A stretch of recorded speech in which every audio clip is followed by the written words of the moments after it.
ওসমান হাদি হত্যায় ফয়সাল ছাড়াও মির্জা আব্বাস ও প্রশাসনের চাঞ্চল্যকর অনুসন্ধান অবশেষে ধরা খেল। ১২ ফেব্রুয়ারি নির্বাচন নিয়ে গভীর চক্রান্ত ফাঁস। নির্বাচন আটকাতে আওয়ামী লীগের ৫ গোপন পরিকল্পনা। এতক্ষণ শুনছিলেন সংবাদ শিরোনাম, এখন জানাব বিস্তারিত। শরীফ ওসমান হাদি হত্যাকাণ্ড ঘিরে দেশের রাজনীতিতে যে আলোড়ন সৃষ্টি হয়েছে তা দিন দিন আরও জটিল ও বহুমাত্রিক রূপ নিচ্ছে। শুরুতে ঘটনাটিকে একটি বিচ্ছিন্ন সহিংসতা হিসাবে দেখার চেষ্টা করা হলেও তদন্তের অগ্রগতির সঙ্গে সঙ্গে একের পর এক চাঞ্চল্যকর তথ্য ও দাবি সামনে আসছে। এই দাবিগুলোর সত্যতা এখনও যাচাইয়াধীন, কিন্তু রাজনৈতিক অঙ্গনে সেগুলো ইতোমধ্যেই তীব্র বিতর্কের জন্ম দিয়েছে। প্রথম দিকে আলোচনার কেন্দ্রে ছিলেন ফয়সাল নামের একজন ব্যক্তি, যাকে অনেকেই হত্যাকাণ্ডের মূল ঘাতক হিসাবে আখ্যায়িত করতে চেয়েছিলেন। সামাজিক যোগাযোগ মাধ্যম, কিছু অনলাইন পোর্টাল ও রাজনৈতিক বক্তৃতায় ফয়সালের নাম বারবার উঠে আসে। তবে সময় গড়ানোর সঙ্গে সঙ্গে তদন্ত সংশ্লিষ্ট সূত্র ও বিভিন্ন পক্ষের বক্তব্যে সেই ধারণা প্রশ্নের মুখে পড়ে। নতুন করে বলা হচ্ছে, ফয়সাল এককভাবে এই ঘটনার নেপথ্য নন, বরং পুরো ঘটনাটি হতে পারে আরও বড় ও সুসংগঠিত কোনো ষড়যন্ত্রের অংশ। এই প্রেক্ষাপটে আলোচনায় উঠে এসেছে বিএনপির প্রভাবশালী নেতা মির্জা আব্বাসের নাম। উল্লেখযোগ্য বিষয় হল, এটি কোনো আদালতের রায় বা তদন্তের চূড়ান্ত সিদ্ধান্ত নয়, বরং রাজনৈতিক অঙ্গনে ভেসে দাঁড়ানো অভিযোগ ও সন্দেহের তালিকার অংশ। মির্জা আব্বাসের সমর্থকরা এসব অভিযোগকে রাজনৈতিক উদ্দেশ্যপ্রণোদিত অপপ্রচার হিসাবে অভিহিত করছেন। তাদের ভাষ্য, একটি মার্মিক হত্যাকাণ্ডকে পুঁজি করে রাজনৈতিকভাবে প্রতিপক্ষকে ঘায়েল করার চেষ্টা চলছে। শুধু বিরোধী দলীয় নেতাই নন, হাদি হত্যাকাণ্ডে সন্দেহের তীর ছোঁড়া হচ্ছে উপদেষ্টা পর্ষদের একাধিক সদস্যের দিকেও। এই অভিযোগগুলো আরও সংবেদনশীল, কারণ রাষ্ট্র পরিচালনার সঙ্গে যুক্ত ব্যক্তিদের নাম এতে জড়ানো হচ্ছে। তবে এখানেও প্রমাণের বিষয়টি অত্যন্ত গুরুত্বপূর্ণ। এখনও পর্যন্ত যেসব তথ্য জনসমক্ষে এসেছে তার বেশিরভাগই সূত্রের দাবি, রাজনৈতিক মহলের আলোচনা কিংবা অভ্যন্তরীণ গুঞ্জন পর্যায়ের। আইনগতভাবে গ্রহণযোগ্য প্রমাণ ছাড়া এসব অভিযোগের কোনো চূড়ান্ত মূল্যায়ন সম্ভব নয়। এই হত্যাকাণ্ডকে ঘিরে সবচেয়ে উদ্বেগজনক অভিযোগগুলোর একটি হল, ঘটনার মোড় ঘোরাতে নাকি প্রশাসনের ভিতর থেকেই বিভ্রান্তিকর তথ্য ও গুজব ছড়ানো হয়েছে। বলা হচ্ছে, তদন্তকে ভিন্ন খাতে প্রবাহিত করতে ইচ্ছাকৃতভাবে কিছু অসত্য তথ্য সামনে আনা হয়, যাতে প্রকৃত পরিকল্পনাকারীরা আড়ালে থেকে যায়। প্রশাসনের পক্ষ থেকে অবশ্য এ ধরনের অভিযোগ দৃঢ়ভাবে অস্বীকার করা হয়েছে। সংশ্লিষ্ট কর্মকর্তারা বলছেন, তদন্ত চলছে আইন অনুযায়ী এবং কোনো গুজব বা ভিত্তিহীন তথ্যের ওপর নির্ভর করা হচ্ছে না। রাজনৈতিক বিশ্লেষকরা মনে করছেন, হাদি হত্যাকাণ্ডের ঘটনাটি এখন আর শুধু একটি ফৌজদারি অপরাধের মধ্যেই সীমাবদ্ধ নেই। এটি রূপ নিয়েছে ক্ষমতার দ্বন্দ্ব, নির্বাচন কেন্দ্রিক কৌশল ও রাজনৈতিক বয়ানের লড়াইয়ে। আসন্ন জাতীয় নির্বাচনকে সামনে রেখে প্রতিটি পক্ষই নিজেদের অবস্থান শক্ত করতে চাইছে। কেউ কেউ মনে করছেন, এই হত্যাকাণ্ডকে ব্যবহার করে জনমত প্রভাবিত করার চেষ্টা চলছে। একদিকে সরকারকে চাপের মুখে ফেলা, অন্যদিকে বিরোধী দলকে বিতর্কিত করা। সামাজিক যোগাযোগ মাধ্যম এই পরিস্থিতিকে আরও জটিল করে তুলেছে।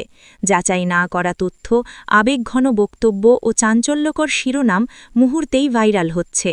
এতে সাধারণ মানুষের মনে বিভ্রান্তি তৈরি হচ্ছে, আর সত্য মিথ্যার সীমারেখা ক্রমেই অস্পষ্ট হয়ে উঠছে।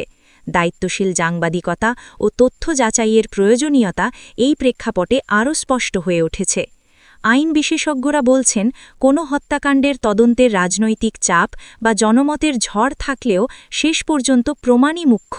কারো নাম আলোচনায় এলেই তিনি অপরাধী, এমন সিদ্ধান্তে পৌঁছানো আইনের শাসনের পরিপন্থী। একই সঙ্গে প্রভাবশালী ব্যক্তিদের নাম এলেও যদি সুনির্দিষ্ট প্রমাণ থাকে, তাহলে তদন্তের স্বার্থে তা নিরপেক্ষভাবে খতিয়ে দেখা জরুরি। শরীফ ওসমান হাদি হত্যাকাণ্ড তাই এখন একটি পরীক্ষার ক্ষেত্র। রাষ্ট্রের বিচার ব্যবস্থা, প্রশাসনিক নিরপেক্ষতা এবং রাজনৈতিক সংস্কৃতির জন্য। এই ঘটনার সুষ্ঠু ও স্বচ্ছ তদন্ত না হলে শুধু একটি পরিবারের ন্যায় বিচারই ব্যাহত হবে না, বরং পুরো রাজনৈতিক ব্যবস্থার ওপর মানুষের আস্থা আরও ক্ষতিগ্রস্ত হবে। সব মিলিয়ে বলা যায়, হাদি হত্যাকাণ্ডকে ঘিরে যে রাঘব বোয়াল ও হাই প্রোফাইল ব্যক্তিদের নাম শোনা যাচ্ছে, সেগুলো এখনও অভিযোগ ও গুঞ্জনের স্তরেই রয়েছে। সত্য উদ্ঘাটনের একমাত্র পথ হল নিরপেক্ষ তদন্ত, প্রমাণভিত্তিক বিচার ও দায়িত্বশীল গণমাধ্যম চর্চা। আবেগ, গুজব বা রাজনৈতিক সুবিধার বাইরে গিয়ে যদি এই প্রক্রিয়া সম্পন্ন হয়, তবেই দেশবাসী জানতে পারবে এই নৃশংস হত্যাকাণ্ডের পেছনে আসলে কারা ছিল এবং কেন। 12 ফেব্রুয়ারি অনুষ্ঠিতব্য জাতীয় নির্বাচনকে ঘিরে দেশের রাজনৈতিক অঙ্গন উত্তাল। সরকার, বিরোধী দল, নির্বাচন কমিশন এবং প্রশাসন সব পক্ষের ভূমিকা নিয়ে চলছে তুমুল বিতর্ক। এই প্রেক্ষাপটে রাজনৈতিক বিশ্লেষকদের একটি অংশ দাবি করছেন, নির্বাচনকে প্রশ্নবিদ্ধ বা বিলম্বিত করতে ক্ষমতাসীন আওয়ামী লীগ নাকি একাধিক গোপন কৌশল নিয়ে এগোচ্ছে। যদিও আওয়ামী লীগের পক্ষ থেকে এসব অভিযোগকে সম্পূর্ণ ভিত্তিহীন ও রাজনৈতিক অপপ্রচার বলে উড়িয়ে দেওয়া হয়েছে, তবু রাজনীতির মাঠে এসব আলোচনা থামছে না। বিশ্লেষকদের ভাষ্য অনুযায়ী এই কথিত চক্রান্তের লক্ষ্য একটাই, নির্বাচনের পরিবেশ জটিল করা, বিরোধী পক্ষকে কোণঠাসা করা এবং প্রয়োজন হলে নির্বাচন পিছিয়ে দেওয়ার মতো পরিস্থিতি তৈরি করা। নিচে আলোচিত 5টি সম্ভাব্য পরিকল্পনার রাজনৈতিক বিশ্লেষণ তুলে ধরা হল। সবচেয়ে আলোচিত অভিযোগগুলোর একটি হল নির্বাচনের আগে পরিকল্পিতভাবে আইন শৃঙ্খলা পরিস্থিতিকে অস্থির করে তোলার চেষ্টা। রাজনৈতিক মহলের একাংশের দাবি, হঠাৎ সহিংস ঘটনা, রহস্যজনক হত্যাকাণ্ড বা সংঘর্ষের মাধ্যমে দেশে একটি ভয়ের পরিবেশ সৃষ্টি করা হতে পারে। এই পরিস্থিতি দেখিয়ে নির্বাচন আয়োজন ঝুঁকিপূর্ণ বলে দাবি তোলা হলে নির্বাচন স্থগিত বা সীমিত আকারে আয়োজনের সুযোগ তৈরি হতে পারে। তবে সরকার পক্ষের বক্তব্য ভিন্ন। তাদের দাবি, যে কোনো সহিংস ঘটনার জন্য দায়ী বিরোধী দলীয় উস্কানি এবং রাষ্ট্র কেবল পরিস্থিতি নিয়ন্ত্রণে আনছে। দ্বিতীয় যে অভিযোগটি সামনে আসছে তা হল প্রশাসনকে দলীয় স্বার্থে ব্যবহার করা। বলা হচ্ছে, মাঠ পর্যায়ের প্রশাসন ও আইনশৃঙ্খলা বাহিনীকে এমনভাবে সক্রিয় রাখা হচ্ছে যাতে বিরোধী দলীয় কার্যক্রম বাধাগ্রস্ত হয়।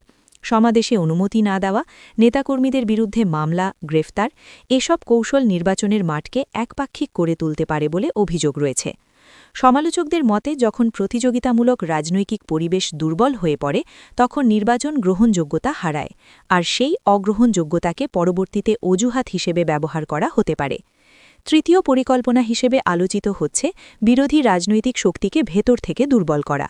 রাজনৈতিক বিশ্লেষকদের মতে, আওয়ামী লীগ অতীতে বিরোধী জোটে ভাঙন ধরানোর কৌশল ব্যবহার করেছে বলে অভিযোগ রয়েছে।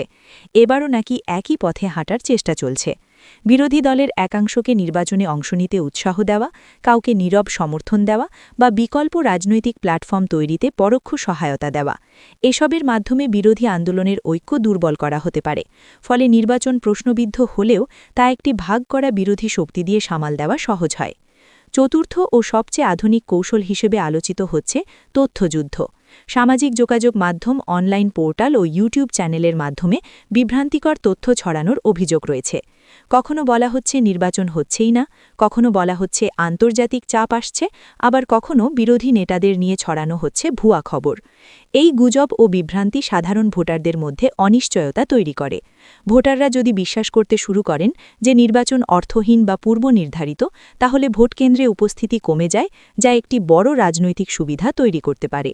সবশেষ যে পরিকল্পনার কথা বলা হচ্ছে তা হল আন্তর্জাতিক কূটনৈতিক কৌশল। বিশ্লেষকদের দাবি, একদিকে দেশীয় রাজনীতিতে শক্ত অবস্থান বজায় রেখে অন্যদিকে আন্তর্জাতিক মহলে এমন বার্তা দেওয়া হচ্ছে যেন সরকার সব চেষ্টা করছে, কিন্তু বিরোধী সহিংসতা ও অস্থিতিশীলতার কারণে নির্বাচন ঝুঁকির পড়ছে। এই কৌশলের মাধ্যমে আন্তর্জাতিক চাপ কিছুটা প্রশমিত করা এবং প্রয়োজনে নির্বাচন পিছিয়ে দেওয়ার যৌক্তিকতা তৈরি হতে পারে এমন আশঙ্কা প্রকাশ করছেন রাজনৈতিক পর্যবেক্ষকরা। 12 ফেব্রুয়ারির নির্বাচন ঘিরে আলোচিত এই 5টি গোপন পরিকল্পনা এখনও অভিযোগ ও রাজনৈতিক বিশ্লেষণের স্তরেই রয়েছে। আওয়ামী লীগ এসব অভিযোগ অস্বীকার করে বলছে, তারা সাংবিধানিক ধারাবাহিকতা রক্ষা করতেই নির্বাচন আয়োজন করতে চায়। অন্যদিকে বিরোধী শিবির ও সমালোচকরা মনে করছেন, এই নির্বাচন আদেও কতটা অবাধ ও গ্রহণযোগ্য হবে সেটাই এখন মূল প্রশ্ন। একটা বিষয় স্পষ্ট, এই নির্বাচন শুধু একটি ভোটের দিন নয়, এটি বাংলাদেশের গণতন্ত্র, রাজনৈতিক আস্থা এবং ভবিষ্যৎ রাষ্ট্র ব্যবস্থার জন্য একটি বড় পরীক্ষা। সত্যিই যদি কোনো চক্রান্ত থাকে তা উন্মোচিত হওয়া জরুরি, আর যদি এসব অভিযোগ নিছক রাজনৈতিক কৌশল হয় তাহলেও সেটি স্পষ্ট হওয়া দরকার। শেষ পর্যন্ত নিরপেক্ষ নির্বাচন, স্বচ্ছ প্রশাসন এবং দায়িত্বশীল রাজনীতি এই তিনটিই পারে দেশকে অনিশ্চয়তার এই চক্র থেকে বের করে আনতে।